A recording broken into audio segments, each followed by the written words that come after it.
Untuk mengembangkan akidah Wahabinya, dia tuduh orang menyembah kubur.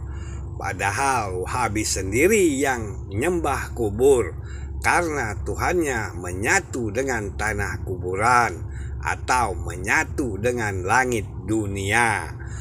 Al-Wahabi kan pekok, tak paham maksud tawasul. Tawasul ialah mengambil perantara melalui doa, bukan minta kepada orang mati. Dasar Wahabi pekok. Assalamualaikum warahmatullahi wabarakatuh. Orang bertawasul jangan disamakan dengan orang penyembah kubur. Orang bertawasul itu masih menyebut nama Allah Subhanahu wa Ta'ala. Di Indonesia ini saja masih banyak orang yang menyembah kubur. Ada atau tidak? Ada. Orang bertawasul jangan disamakan dengan orang penyembah kubur. Orang bertawasul itu masih menyebut nama Allah Subhanahu wa Ta'ala. Tawasul ialah mengambil perantara melalui doa, bukan minta kepada orang mati. Dasar Wahabi pekok. Tawasul ialah mengambil perantara melalui doa, bukan minta kepada orang mati. Untuk mengembangkan akidah Wahabinya, dia tuduh orang menyembah kubur. Padahal Wahabi sendiri yang menyembah kubur karena Tuhannya menyatu dengan tanah kuburan atau menyatu dengan langit dunia. Di Indonesia ini saja masih banyak orang yang menyembah kubur. Ada atau tidak? Ada. Datang ke kuburannya wali-wali Songo, kuburan keramat, kuburan segala macam, mereka datang minta. Berbis-bis yang datang ke sana. Ini perbuatan syirkun akbar, syirik yang paling besar. Nggak boleh. Ziarah kubur boleh, tapi datang ke ziarah ke kubur itu untuk minta sesuatu, minta hajat, minta dimudahkan rezeki, minta dimudahkan jodoh, minta dimudahkan urusan. Ini semuanya syirik.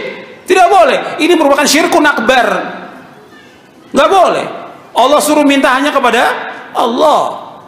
Maka Nabi berwasiat kepada Ibnu Abbas, kata Nabi, idza sa'alta fas'alillah wa idza sta'anta fasta'in billah. Apabila engkau minta hanya kepada Allah, apabila engkau minta tolong hanya kepada Allah, tidak pada yang lain. Nggak boleh minta ke kubur-kubur, nggak boleh, dan nggak ada manfaatnya sama sekali. Ini masih jutaan orang datang ke kubur-kubur, dan para dai-nya diam, bahkan mengajak lagi. Mesti terus diingatkan, nggak boleh, hukumnya haram, hukumnya syirkun akbar. Beribadah kepada Allah, beribadah kepada selain Allah. Mereka juga ibadah kepada Allah, tapi mereka beribadah juga kepada selain Allah. Hatta Nabi Muhammad SAW diingatkan oleh Allah bahwa semua selain Allah tidak bisa memberikan manfaat, nggak bisa menolak bahaya.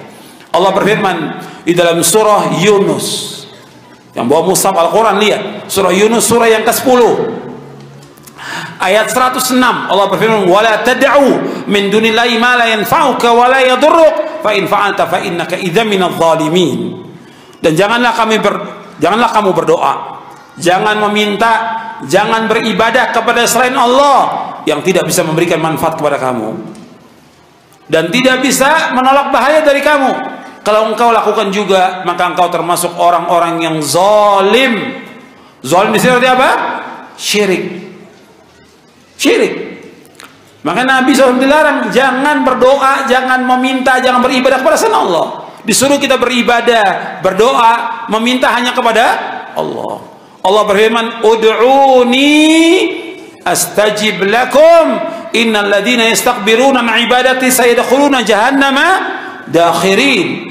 Allah berfirman dalam surah Al-Mu'min, surah Ghafir, surah 40 ayat 60.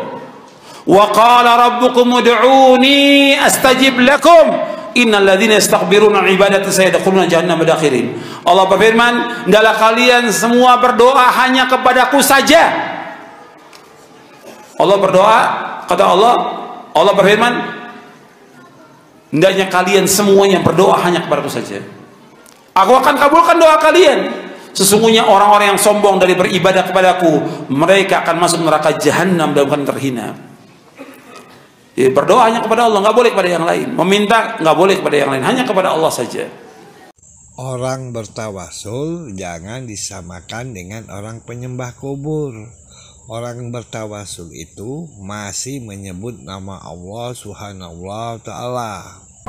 Ya Jisjawas Al-Wahabi, Tuhannya seperti Nabi Adam, tingginya 30 meter atau 60 hasta, berjenis laki-laki, Tuhannya TM, topi miring, berjenis jantan.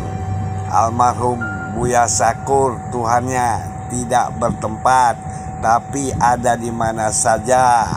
Saiful Karim, Tuhannya ada di dirinya, bisa dihadirkan dalam dirinya. Salafi Wahabi, Tuhannya bertempat, berarti pengikut mayoritas kafir. Tuhan bertempat itu pengikut mayoritas kafir.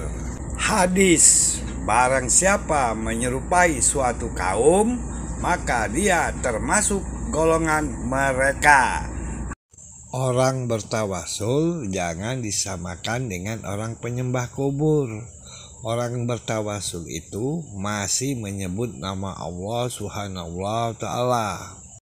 Ihdinas siratal mustaqim.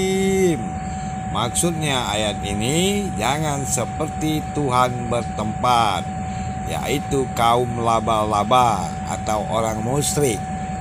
Tunjukkan jalan yang lurus, maksudnya jangan seperti Yahudi dan Nasrani. Yahudi membunuh para nabi-nabi, Nasrani manusia dituhankan. Salafi Wahabi ngakunya paling sunnah, padahal kolor yang disembah Tuhannya bertempat. Yang punya rumah atau tempat berarti lemah. Quran Surat Al-Ankabut ayat 41. Perumpamaan orang-orang yang mengambil pelindung-pelindung selain Allah adalah seperti laba-laba yang membuat rumah, dan sesungguhnya rumah yang paling lemah adalah rumah laba-laba kalau mereka mengetahui. Quran Surat Asy-Syura ayat 11. Ayat tersebut mengandung makna bahwa tidak ada sesuatu apapun yang dapat menyerupai Allah Subhanahu wa Ta'ala dalam segala hal. Seluruh makhluk di dunia memerlukan ruang dan tempat. Allah Subhanahu wa Ta'ala bukan makhluk, sehingga mustahil bagi Tuhan bertempat. Imam Syafi'i mengatakan, siapa yang mengatakan Allah duduk di atas arsy, maka ia telah kafir.